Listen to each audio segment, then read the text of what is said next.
துரோகத்தை வீழ்த்துவோம், எதிரியும் வீழ்த்துவோம். எடப்பாடி பழனிசாமி சூரியனை பார்த்து நாய் குலைப்பது யாரு என்ன எப்படின்னு பேசுற பேச்சுக்கெல்லாம் அந்த அம்மா ஒரு வார்த்தை அவங்களை எதிராக பேசுற.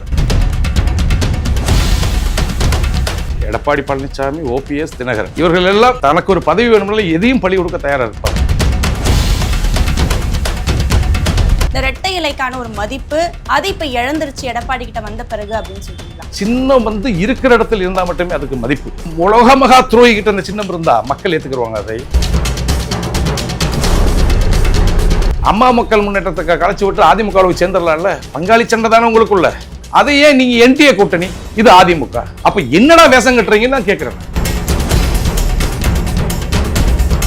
பாமகவோட இருக்கக்கூடிய வாக்கு வங்கி ஒரு காலகட்டத்திலையும் அன்புமணி பின்னாடி போகாது என்பதை கண்டிப்பா உறுதியா சொல்லுவேன். தகப்பனவே வேணான்ட்டு போனவன் நம்மளை எப்படி சேர்த்துக்குவா? தினகரன் யாரு? சின்னம்மா மூலியம் தான் தினகரன் தேனி நாடாளுமன்ற வேட்பாளராக வராரு, வெற்றி பெற செய்யணும். அதே தினகரன் இன்னைக்கு சின்னம்மாவுக்கு எதிராக நிற்கிறாரு. சின்னம்மா இல்லாட்டி நீங்க இருக்க முடியுமா? எடப்பாடி பழனிசாமியே கிடையாது, ஓபிஎஸ் கிடையாது, தினகரன் கிடையாது. அப்ப கொஞ்சம் சிந்திங்கப்பா. விஜய் அவர்களுக்கு ரசிகர்கள் கூட்டம் இருக்கிறாங்க, எங்க உடல் கூடுவாங்க. அது கூட்டிட்டு ரெண்டாவது அவர் வீட்டுக்கு போயிடுவாங்க. திமுக ஆட்சியில சட்ட ஒழுங்கு மிக மோசமாகத்தான் இருக்கு. மக்கள் திமுக ஆட்சி மறுபடியும் வரக்கூடாதுன்னு மக்களே நினைக்கிறாங்க. ஒரு அதிமுக பொதுச்செயலாளர் சொல்லிட்டு போறாங்க, அங்க உள்துறை அமைச்சர் காலை தூக்கி போட்டு இப்படி உட்கார்ந்து இருக்கிறான். நீ இப்படி உட்கார்ந்து குறி உட்கார்ந்துருக்க. இந்த துரோக கூட்டத்துக்கு ஒரு முடிவு கட்டுவோம்.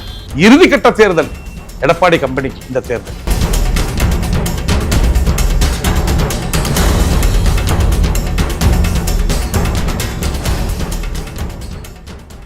Cloud7 வாய்ஸ் நேயர்களுக்கு வணக்கம். இன்றைய நேர்காணலில் நம்மோடு இணைந்திருக்கிறார் சசிகலா அவர்களின் தீவிர ஆதரவாளர் தேனி கண்ணன். வணக்கம் சார். வணக்கம் சகோதரி. வணக்கம் சார். ராமதாஸ் ஐயாவுடைய கூட்டணி அறிவிச்சிருக்காங்க.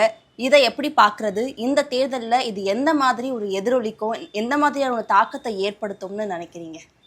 கண்டிப்பா எதிரிக்கும் பாடம் புகட்டுவோம், துரோகிக்கும் பாடம் புகட்டுவோம். கண்டிப்பா ஐயா ராமதாஸ் அவர்கள் ஒரு இயக்கத்தை உருவாக்க எவ்வளோ சிரமப்பட்டிருப்பார்னு உங்களுக்கு தெரியும், வரலாறு உங்களுக்கு தெரியும், படிச்சிருப்பீங்க.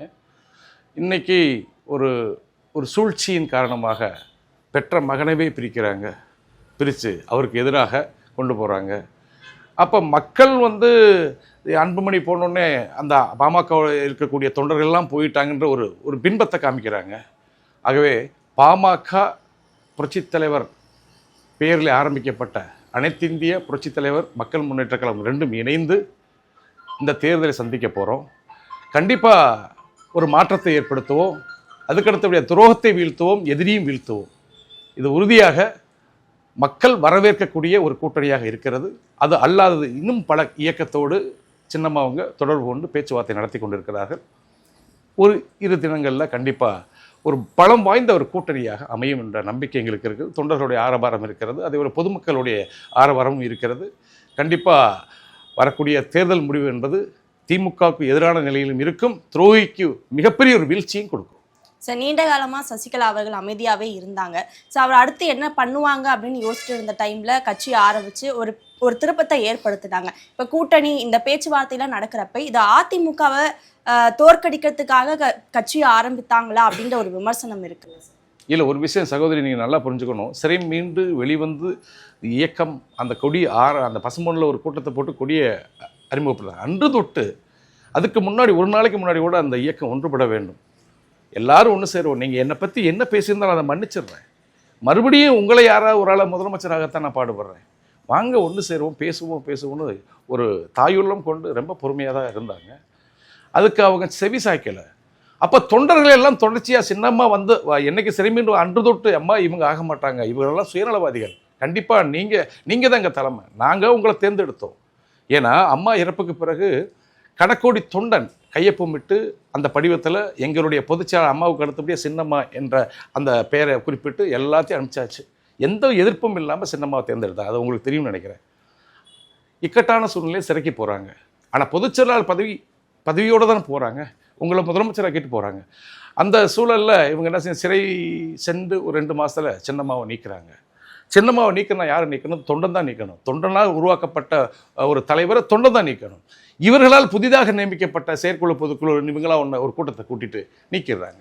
அப்போயே தொண்டர்கள் மனசில் வெறுப்பு வருது. அப்போ தொடர்ச்சியாக இவங்க நாங்கள் தான் அதிமுகன்னு போகிறாங்க. இவங்களும் வந்து இந்த அதிமுகவுடைய நலன் விரும்பிகள் நிறைய இருக்கிறாங்க. அங்கே வெளியில் தெரியாது. அவங்க பெரிய பெரிய ஆட்கள் அதிமுக ஆட்சியில் இருக்கணும், இந்த இயக்கம் அழிந்து விடக்கூடாது இந்த நல்ல எண்ணத்தோட நலன் விரும்பிகள் முக்கியமான நபர்கள்லாம் பேச்சுவார்த்தை நடத்திட்டே இருக்கிறாங்க. அப்போ அம்மாவும் பொறுமையாக இருக்கிறாங்க.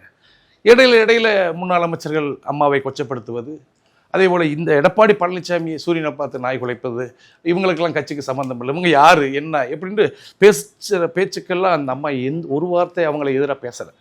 பிள்ளைகள் வழி மாறி போயிடுச்சு, சரி மனம் திருந்தி வரட்டும், பேச்சுவார்த்தை போயிட்டு இருக்கணும்னு பொறுமையாக தான் இருந்தாங்க. பொறுமைக்கும் ஒரு எல்லை உண்டு. கண்டிப்பாக தொண்டர்களுடைய கோரிக்கையை ஏற்று தொண்டர்களால் உருவாக்கப்பட்ட ஒரு இயக்கத்தில் சின்னமாக தன்னை இணைத்து கொண்டார்கள். மக்கள் மத்தியிலும் தொண்டர்கள் மத்தியிலும் மிகப்பெரிய ஒரு வரவேற்பை ஏற்படுத்தியிருக்கிறது.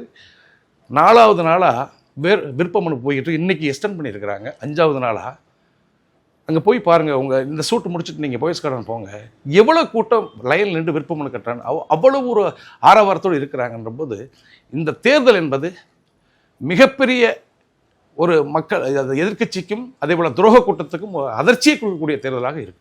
Okay sir. அதே மாதிரி இப்போ ஓபிஎஸ் அவர்கள் திமுகவில் போய் இணைஞ்சது நம்ம பார்த்தோம். இப்போ திமுகவில் இணைந்தது பிறகு முதலமைச்சர் தான் மறுபடியும் வெல்வார், முதலமைச்சருக்கு ஆதரவாக அவர் பேசிட்டு இருக்காரு. அவருடைய போக்கு எப்படி பார்க்குறீங்க சார்? இல்லை, அவர் ஒரு பதவி பித்தன். இந்த 3 பேர் இருக்காங்களே, எடப்பாடி பழனிசாமி, ஓபிஎஸ், தினகரன், இவர்கள் எல்லாம் தனக்கு ஒரு பதவி வேணும்னால எதையும் பழி கொடுக்க தயாராக இருப்பாங்க. இந்த அதிமுக இந்த நிலைக்கு ஆக காரணம் மனுஷியான அண்ணன் ஓபிஎஸ் அவர்கள். அதுக்கடுத்து யாருன்னா எடப்பாடி பழனிசாமி, இப்போ 3வது டிடிவி தினகரன். இவங்க போயிட்டாருன்னா இவங்க பின்னாடி ஒட்டுமொத்த தொண்டர்கள்லாம் போனதாக ஒரு பின்பத்தை கட்டி கொண்டு இருக்கிறார்கள். அதெல்லாம் கிடையவே கிடையாது. உங்க கூட இருக்கக்கூடிய 10 அல்லக்கை உங்க கூட இருக்கிறார், அவ்வளோதான் பேச்சு. ஒரு காலகட்டத்திலும் அதிமுக தொண்டன், அதிமுகவை நேசிக்கக்கூடியவை, புரட்சித் தலைவர் எம்ஜிஆருடைய கொள்கையை கொண்டவை, அம்மாவினுடைய கொள்கையை கொண்டவை, ஒரு காலத்திலையும் பிற கட்சிக்கும் போக மாட்டான், எடப்பாடி பழனிசாமியை தலைமையாகவும் ஏற்றுக்கிற மாட்டான். அதுதான் இந்த முடிவு. பாருங்க, நீங்கள் எத்தனை தேர்தலில் அவங்க தொடர்ச்சியாக தோல்வியில் வர்றாங்கன்னு பார்த்தீங்கன்னா 10 தோல்வி இதுவரைக்கும் ஆயிருக்கு. இரட்டை இலை சின்னம் என்பது ஒரு வெற்றி சின்னம் தாயி. அது திண்டுக்கல்ல ஒரு மாயத்தேவர் என்ற ஒரு வேட்பாளர் உருவாக்குனது இன்றைக்கி வெற்றி சின்னம். தொடர்ச்சியாக இந்த சின்னத்தை 3வது இடத்துல 4வது இடத்துக்கு கொண்டு போகிறது யார்? எடப்பாடி பழனிசாமி தானே. அப்போ காரணம் யார்? மக்கள் விரும்பலை, தொண்டை விரும்பலை. இப்போ உருத்தோடு போய் ஒரு காலகட்டத்தில் அம்மா இறப்புக்கு பிறகு ஆர்கே நகர் இடைத்தேர்தல் நடக்குது. இதே அதிமுக தொண்டர் தான். ஒரு சுயேட்சை சின்னம், குக்கர் சின்னம். தினகரன் ஆர்கே நகருக்கு தெரிய மாட்டேங்குது. நல்லா புரிஞ்சுக்கணும் சகோதரி. இப்போ தேனி மாவட்டத்தில் தெரியும் தினகரன் யாருன்னு. எம்பியாக இருந்திருக்கிறாரு, ஒரு முறை எம்பி, ஒரு ராஜ்யசபா எம்பி இருந்திருக்கிறாரு, மக்கள் மத்தியிலே தெரியும். ஆர்கே நகரில் எப்படி தெரியும்? ஒவ்வொரு வீட்டிலும் போய் கெஞ்சி கெதறி இந்த தொண்டர்கள் அவங்களே சோறாக்கி சாப்பிட்டுக்கிட்டு இந்த வாக்குகளை வாங்கப்பட்ட கஷ்டம். அப்போ அதுபோல் உருத்தான தொண்டர்கள் எடப்பாடி பழனிசாமிகிட்ட இல்லை. அதனால தான் கொங்குமண்டலத்தில் நடந்த ஈரோடு கிழக்கு இடைத்தேர்தலில் 2 முறை இடைத்தேர்தலில் அதிமுக வெல்ல முடியல. புரியுதுங்களா? அதே மாதிரி நடந்து முடிந்த நகராட்சி தேர்தல், மாநகராட்சி தேர்தல், நகர்ப்புற உள்ளாட்சி தேர்தல் எல்லாத்துலேயுமே திமுக ஜெயிச்சு வருது. காரணம் என்னென்னா தொண்டை ஏற்றுக்கல. தொண்டை உருத்தோடு போய் இப்போ தங்கச்சிகிட்ட ஓட்டு கேட்கணும்னா உங்ககிட்ட எந்த அளவுக்கு மரியாதை கொடுத்து நான் கெஞ்சி கெதர்னாத்த ஓட்டு விழுங்கும். அப்போ தலைமை சரியாக இருக்கணும். அந்த தலைமை சரியாக இருந்தால் மட்டுமே தொண்டை ஒரு புத்துணர்ச்சியோடு போவான். தலைமையே சரியில்லையே. அதனால தான் ஒரு முடிவு எடுத்துட்டோம். எங்களுடைய இயக்கம் புரட்சித் தலைவர் பேரில் ஆரம்பிச்சிருக்கு. அதே போல் எங்களுடைய அரசியல் வழிகாட்டி அண்ணாதுரையோட உருவம் பதித்த அந்த கொடி, ஐயாவுடைய உருவம் பதித்த கொடி, அதே போல் அம்மாவுடைய உருவம் பதித்த கொடி தான் எங்களுடைய கொடி. உண்மையான எம்ஜிஆர் கட்சிக்காரங்க யாருன்னா நாங்கள் தான். எம்ஜிஆர் கட்சி அப்படின்னா கிராமத்தில் அப்படி தான் பேசுவோம். நாங்கள் எம்ஜிஆர் கட்சின்னுவோம், அவன் கலைஞர் கட்சின்னுவோம். அது மாதிரி உண்மையான எம்ஜிஆர் கட்சிக்காரங்க யாருன்னா நாங்கள் தான். ஆனால் இப்போ வரைக்குமே இப்போ அதிமுக எடப்பாடி அப்படின்றத தாண்டி இந்த இரட்டை இலைக்கான ஒரு மதிப்பு கிராமப்புறத்தை வரைக்கும் இருக்கு. அது இப்போ இழந்துருச்சு எடப்பாடி கிட்ட வந்த பிறகு அப்படின்னு சொல்றீங்களா? ஏன் தாயி, தேனி மாவட்டத்தில் இரட்டை இலை 3வது இடத்துக்கு தள்ளப்படுது, இன்னொரு இடத்துல 4வது இடத்துக்கு தள்ளப்படுது போன நாடாளுமன்ற தேர்தலில். இப்போ மக்கள் ரெட்டலை சின்னத்தில் கண்ண மூடி ஓட்டு போட்ட காலம் கடந்து போச்சு. ஊருக்கு இன்னும் 10 கேள்வி இருக்காங்க. தலைவர் யாருன்னு தெரியாது, ஆட்சி யாருன்னு, ஆனால் ரெட்டலை சின்னத்துக்கு ஓட்டு போடுறோம். அவங்க கூட இப்போ எப்பா அப்போ அம்மா இறந்து போயிடுச்சா, அப்போ சசிகலாமா இருக்காங்கல்ல, அப்போ எந்த சின்னத்தை ஓட்டு பண்ணு கேட்கற கேள்விக்கு வந்துட்டாங்க. அப்படின்ற போது சின்னம் இருக்கிற இடத்துல இருந்தால் மட்டுமே அதுக்கு மதிப்பு. வெறுமனே இந்த இயக்கத்தை அடமான வச்சு அதுக்காக என்ன வேணாலும் செய்யக்கூடிய ஒரு மிகப்பெரிய கொடூரமான ஒரு உலக மகா துரோகிக்கிட்ட அந்த சின்னம் இருந்தால் மக்கள் ஏற்றுக்குருவாங்க, அதை ஏற்றுக்கிற மாட்டாங்கல்ல. அதனால் ஒட்டுமொத்த தொண்டர்களும் எங்களுக்கு ஆதரிக்கிறாங்க. வெறும் சின்னமும் கட்சி அலுவலகம் கட்சி பேரை வச்சுக்கிட்டு இந்த தேர்தலில் எதையும் சாதிக்க முடியாது எடப்பாடி பழனிசாமியும் அவருடைய சகாக்களும் அவருடைய கூட்டணி. சார், டிடிவி தினகரன் வந்து கூட்டணி சேரத்துக்கு முன்னாடி வரைக்கும் கடுமையான விமர்சனத்தை இபிஎஸ்க்கு எதிராக வைத்திருந்தார். ஆனா கூட்டணிக்கு சேர்ந்ததுக்கு அப்புறமா இது அண்ணன் தம்பி பங்காளி சண்டை அப்படின்றத சொல்லியிருக்காரு. இப்படியான ஒரு கூட்டணி எப்படி ஒரு வலுவான கூட்டணியா இருக்கும்னு நினைக்கிறீங்க? அதுதான் இந்த கேட்குறவன் கேனையாக இருந்தாலும் கேப்பையில் நெய் வெடிதுன்னு சொல்லுவாங்கன்னு ஒரு பழமொழி இருக்குதா. உங்கள் சௌகரியத்துக்கு பேசிக்கிறவங்க என்டிஏ கூட்டணியுடைய முதலமைச்சர் வேட்பாளர் எடப்பாடி பழனிசாமி நான் தூக்கு போட்டுக்கிருவேன், அந்த ஆளுக்கு நான் வேலை செய்ய மாட்டேன்லாம் பயங்கரமான வீரவசனம்லாம் பேசினார். அப்புறம் என்ன ஆயிட்டுன்னு தெரியல. எங்கள் அண்ணன் தம்பி நாங்கள்லாம் ஒரே பங்காளின்னு சொல்கிறார். சரி, பங்காளின்னு சொல்லிட்டீங்களே, அம்மா மக்கள் முன்னேற்றத்தை கலைச்சி விட்டு அதிமுகவுக்கு சேர்ந்துடலாம்ல. பங்காளி சண்டை தானே உங்களுக்குள்ள. அதை ஏன் நீங்கள் என்டிஏ கூட்டணி, இது அதிமுக, அப்போ என்னடா வேஷம் கட்டுறீங்கன்னு தான் கேட்குறேன் நான். எங்களுக்குள்ள பங்காளி சண்டை முடிஞ்சு போச்சு. சரி, முடிஞ்சு போச்சு. எடப்பாடி பழனிசாமி அண்ணன் தம்பி ஒன்று சேர்த்துட்டீங்க. ஏன் சொத்தை ஒன்று சேர்த்துக்க வேண்டியதானே? சொத்தை பிரித்து தானே இப்போ நிற்கிறீங்க. ஒன்று சேர்த்துக்கிற வேண்டியதானே? ஒரு குடும்பமாக இருக்க வேண்டியதானே? அதனாலும் முடியல. அப்போ இதெல்லாம் மக்களும் சரி, அதிமுகவுக்கு வேலை பார்க்கக்கூடிய உருத்தான தொண்டர்களும் சரி ஒத்து கவனிச்சுட்டு இருக்கிறாங்க. இந்த வேசக்காரங்கள் இந்த வட்டம் அம்மகாமி இப்போ அவங்களுக்கு எப்படி பாடம் புகட்டும் அப்படின்னு தொண்டர்கள் தயாராகிட்டாங்க. தாயி, நீங்கள் என்ன பேசினாலும் சரி, நீங்கள் அதான் டெல்லியிலேருந்து கண்டெய்னர் பணத்தை கொண்டு வந்து தமிழ்நாட்டுக்குள்ள கொட்டினாலும் சரி, மக்கள் ஓட்டு போட மாட்டான். இந்த என்டிஏ கூட்டணிக்கு எடப்பாடி பழனிசாமியை முதலமைச்சராக காமிச்சு ஓட்டு கேட்டால் ஓட்டு போட மாட்டான். சரிங்க, தொடர்ந்து அதிமுகவும் சரி திமுகவும் சரி விமர்சனம் பண்ணிட்டு வரீங்க. இப்போ அவங்களுக்கு ஒரு மாற்றா தாவேக்கா வந்திருக்கு அப்படின்னு சொல்றாங்க. தாவேக்கா விஜய் கட்சி எப்படி பாக்குறீங்க? அவங்க கூட கூட்டணி பேச்சுவார்த்தை நடக்கும் அப்படின்ற சமீபமா பேசிட்டு இருந்தாங்க. அதுக்கான வாய்ப்பு இருக்கா? கண்டிப்பாக ஒரு மிகப்பெரிய நடிகர், ரசிகர் பட்டாளம் புரட்சித் தலைவர் எம்ஜிஆருக்கு பிறகு அவரை தான் நம்ம பார்க்க முடியும். ரசிகர் இல்லை, ஏன்னா ரசிகரால் உருவாக்கின இயக்கத்தில் புரட்சித் தலைவர் எம்ஜிஆர் தன்னை இணைத்து கொண்டார். அதுபோல் ரசிகர்கள் வெறித்தனமான ரசிகர்கள் கொண்ட ஒரு தலைவன் சொல்லலாம். ஆனால் ஒரு கூட்டணி அமைய வேண்டும். அவருக்கு ஒரு கூட்டணி, வலுவான ஒரு கூட்டணியில் இணைய வேண்டும், தன்னை இணைத்துக் கொள்ள வேண்டும். ஏன்னா கட்சி ஆரம்பித்து ஒரு வருடம் தான் ஆயிருக்கு, அவ்வளோதான சகோதரி, ஒரு வருஷம் இருக்குமா. ஒரு இயக்கத்துக்கு கிளைக்கழகம் தேவைப்படுகிறது. கிளைக்கழகம் புரியுதுங்களா உங்களுக்கு? இப்போ தலைவர் ஒன்று சொல்கிறாருன்னா அந்த தலைவருடைய குரலை கொண்டு போய் கடக்கோடி கிராமத்துக்கு சேர்க்கணுமா இல்லையா? அதுக்கு தகுந்த மாதிரி கிளைக்கழகம், கிளை செயலாளர்கள், அது கிளை பிரதிநிதிகள், அங்குள்ள தொண்டர்கள், இதெல்லாம் நெட்வொர்க்கை சரியாக ஃபாலோ பண்ணணும். அது இன்னும் உருவாகலை அவருக்கு. கண்டிப்பாக அவருக்கு வாக்கு வங்கி இருக்கிறது. அது எந்த அளவுக்குன்னு நம்ம சொல்ல முடியாது உறுதியாக. ஆனால் தனித்து நின்று அவர் இந்த தேர்தலை சந்தித்தால் மிகப்பெரிய ஒரு பாதிப்பு ஏற்படும் அவருக்கு. அதுதான் சொல்லுவேன் நான். கூட்டணி பேச்சுவார்த்தை நடக்குமா சார்? கண்டிப்பாக அது நடந்துக்கிட்டு தான் இருக்குது. நடந்து முடிஞ்சால் நல்லதுன்னு நினைக்கிறேன். தமிழக மக்களுக்கு நல்லது. திமுகவை வீழ்த்த முடியும், இதை விட துரோக கூட்டத்தை வீழ்த்த முடியும். ஆனால் தாவேக்கா மேலே ஒரு விமர்சனம் இருக்குது. இப்போ ஒரு சரியான கட்டமைப்பு இல்லை, மக்களை நேரடியாக சந்திக்கலை, ஆனால் முதல்வர் ஆகணும் அப்படின்னு நினைக்கிறாங்க அப்படின்னு தொடர்ந்து பல விமர்சனங்கள் இருக்குல்ல சார்? அது இருக்கத்தான் செய்யும். கட்டமைப்பு இப்போ நான் கூட என்ன சொல்கிறேன், ஒரு கூட்டணி அமைத்தால் கட்டமைப்பு இருக்குது. இப்போ எங்கள் கூட கூட்டணி வச்சா ஆல்ரெடி நாங்கள் கிளைக்கழகம் தொட்டு மேல்மட்டம் வரைக்கும் எல்லாமே இருக்கும். பழைய ஆட்கள் எங்களுக்கு ஒரு இயக்கத்தை, ஒரு சின்னத்தை எப்படி மக்கள் மனசில் கொண்டு போகணும், அதுக்கடுத்தபடி ஒவ்வொரு விஷயங்களும் தேர்தலுக்கு பணி எப்படி செய்யணும்னு எங்களுக்கு முழுமையாக தெரியும், எங்களுக்கு அனுபவம் இருக்குது. அப்போ எங்கிட்ட கூட்டணி சேரும் பொழுது எல்லாம் ஒன்றாயிரும். நாங்கள் எல்லா தொகுதியிலும் நாங்களும் வேலை செய்ய ஆரம்பிச்சிடும். அப்போ கூட்டணி இல்லாமல் தனிச்சு நின்றா அவர்னால எப்படி மக்கள் மத்தியில் கொண்டு போய் ஒரு சில விஷயங்கள் எதுவாக இருந்தாலும் சரி சேர்க்க முடியுமா? அதுக்கு தகுந்த பொறுப்பாளர்கள் இருக்கிறார்களா ಅನ್ನೋದು புரியலை. கூட்டணி சேர்ந்தால் கண்டிப்பாக அவருக்கு ஒரு எதிர்காலம் உண்டு. கூட்டணி சேர வேண்டும். தனிச்சு நின்று ஒன்றும் செய்ய முடியாது. அது சீமான் தான் தனித்து நின்று தன்னை நிரூபிக்க முடியும். அவர்களுக்கு கட்டமைப்பு இருக்கிறது. அதே போல் தம்பி விஜய் அவர்களுக்கு ரசிகர்கள் கூட்டம் இருக்கிறாங்க. எங்கள் உடனே கூடுவாங்க. அது கூட்டிகிட்டு ரெண்டாவது அவர் வீட்டுக்கு போயிடுவாங்க. தேர்தல் அன்னைக்கு என்ன நடக்குது அது ஃபாலோ பண்ணணும். அதுக்கு நிர்வாகி தேவைப்படுது. அந்த நிர்வாகி எந்த மாதிரி செயல்படணுன்ற விஷயங்கள் இன்னும் அவங்களுக்கு அனுபவம் இல்லை. அந்த அனுபவப்படுத்தலாம்னா கூட்டணி சேரணும். கூட்டணி சேராமல் ஒன்றும் சாதிக்க முடியாது தமிழ்நாட்டில். Okay sir. அதே மாதிரி அன்புமணி அவர்களுக்கும் ராமதாஸ் ஐயா இடையில நடக்கிறது ஒரு ஈகோ பிரச்சனை அப்படின்னு சொல்லிட்டு இருக்காங்க. இதில் ராமதாஸ் ஐயா விட்டு கொடுக்கல, விட்டு கொடுத்து போயிருக்கலாம் அப்படின்ற அளவுக்கு ஒரு பிம்பமை கட்டி எழுப்பியிருக்காங்க. அதை எப்படி பார்க்குறீங்க? தகப்பந்தான் பெரிய ஆள் தாயி, தகப்பந்தான் பெரிய ஆள். அவர் இருக்கிற வரைக்கும் அவருடைய ஆலோசனை கேட்க வந்தால் உண்மையான ஒரு மகன். நீங்கள் குடும்பத்தில் அரசியல் பண்ணுறீங்க. கண்டிப்பாக பாமகவோட இருக்கக்கூடிய வாக்கு வங்கி, அந்த சமுதாய வாக்கு வங்கி ஒரு காலகட்டத்திலையும் அன்புமணி பின்னாடி போகாது என்பதை கண்டிப்பாக உறுதியாக சொல்லுவேன். அந்த இயக்கத்தை உருவாக்க எவ்வளோ கஷ்டப்பட்டிருப்பார், எவ்வளோ சிரமப்பட்டிருப்பார், எவ்வளோ போராட்டங்களை நடத்தியிருப்பார். அவரோட வரலாறு எடுத்து பார்த்தா பயங்கரமாக இருக்குது. அப்போ அந்த இயக்கத்தை ஒரு இயக்கம் உடைச்சு, எப்படி அதிமுக உடைச்சதோ அதே மாதிரி பாமக உடைச்சு ஒரு பக்கம் மகனை பிரித்து வச்சு நிற்கிது, இந்த பக்கம் தினகரனை பிரித்து வச்சு நிற்கிது, இங்கிட்டு எடப்பாடி பழனிசாமி எங்களுக்கு பிரச்சனை. பாருங்கள், இதெல்லாம் யார் ஆட்டி படைக்கிறதுன்னு உங்களுக்கு தெரியுதுன்னு நினைக்கிறேன். எல்லாம் மேலே இருக்கவன் பார்க்குறான். அதனால் நான் என்ன சொல்ல வரேன், அன்புமணி அவர்கள் போயிருக்காருன்னா அவருடைய சுயநலம், அவ்வளோதான். சுயநலம் தான். பொதுநலமாக சிந்திச்சா மட்டும்தான் தலைவர். சுயநலமாக போகிறவங்க தலைவரே கிடையாது. மக்கள் ரொம்ப விழிப்பாக இருக்கிறாங்க. குடும்ப அரசியலை இப்போ பொதுவெளியில கொண்டு வரும்போது அது மக்கள் மத்தியில் ஒரு அதிருப்தியை ஏற்படுத்தாதா? ரொம்ப சிந்திக்க ஆரம்பிச்சிட்டாங்க. குடும்ப அரசியல் அவங்க குடும்பத்துக்குள்ள கட்சி தான், அவங்க தான் உருவாக்குனாங்க. நிறுவன தலைவர் அவர் தான்.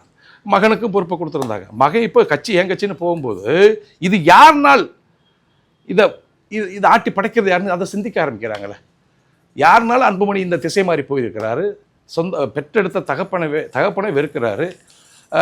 சின்னம் கிடையாது, நீ கொடி கட்டக்கூடாதுன்னு பல விதிகளை சொல்கிறாங்க. அப்படி இருந்தும் கூட அவர் பக்கம் இருக்கக்கூடிய தொண்டர்களை என்ன சொல்கிறாங்க, இது திசை மாறி போகிறாரு, இவரை நம்ம ஆதரிக்கக்கூடாது.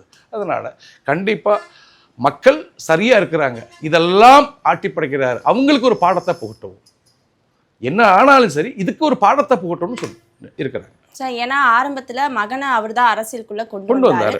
அவர் தான் எதிர்காலம்ன்றத பாமக தொண்டர்கள் மத்தியில அவரே சொல்லியிருக்கார். ஸோ அப்படி சொல்லியிருந்த நிலையில இப்ப அது மாற்றம் ஆகும்போது அதை தொண்டர்கள் டக்குன்னு ஏத்துப்பாங்களா? ஏத்துக்குவாங்க. இப்ப தினகரன் யாரு தெரியாது, உங்களுக்கு தெரியாது. சின்னம்மா மூலியம் தான் தினகரன் தேனி நாடாளுமன்ற வேட்பாளராக வராரு, வெற்றி பெற செய்கிறோம். அதுக்கடுத்தபடியாக அம்மா இறப்புக்கு பிறகு அவரை துணை பொதுச்செயலாக்கிட்டு சிறைக்கு போகிறாங்க. அதே தினகரன் இன்னைக்கு சின்னம்மாவுக்கு எதிராக நிற்கிறாரு. அப்போ இப்படிப்பட்ட சுயநல அரசியலை மக்கள் ஏற்றுக்கிற மாட்டாங்கன்னு சொல்கிறேன். அதே கதை தான் அண்ணன் அன்புமணி அவர்களுக்கும்.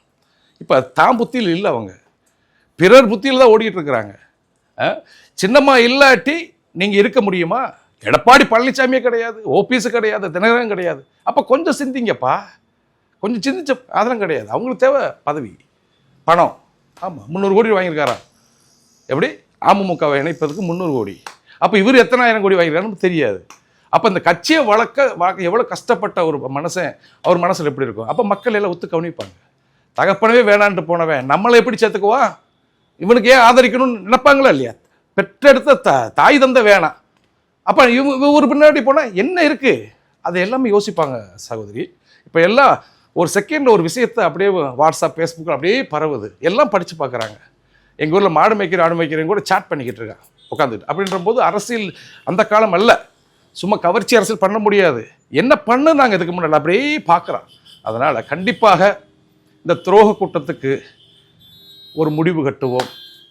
இந்த தீய சக்தி திமுகவுக்கும் ஒரு முடிவு கட்டுவோம். கண்டிப்பாக எங்களுடைய கூட்டணி என்பது வலுவான கூட்டணி அமையப் போகிறது. நாளைக்கு கழிச்சுக்குள்ள நல்ல விஷயம் தெரியும். ஓகே சார், திமுக 200 தொகுதிகளில் வெல்லும் அப்படின்ட்டு ஒவ்வொரு இடத்துலையும் பிரச்சாரம் பண்ணிட்டு இருக்காங்க. அவங்களுடைய ஆட்சியில் சட்ட ஒழுங்கு பிரச்சனை இருந்தாலும் பெண்களுக்கான முன்னேற்றத்துக்கு திமுக நிறைய செய்திருக்காங்க அப்படின்னு சொல்றாங்க. அதை எப்படி பார்க்க? என்ன செய்திருக்கு பெண்களுக்கு சொல்லுங்க பார்ப்போம். மகளிர் உரிமை தொகை, பெண்களுக்கான இலவச பேருந்து பயணம், இது எல்லாமே ஒரு பெண்களுடைய இலவச பேருந்து. எந்த பெண் இலவச பேருந்து கேட்டாங்க? நான் என்ன சகோதரி, இலவச பேருந்து பெண்களுக்கு தேவையா?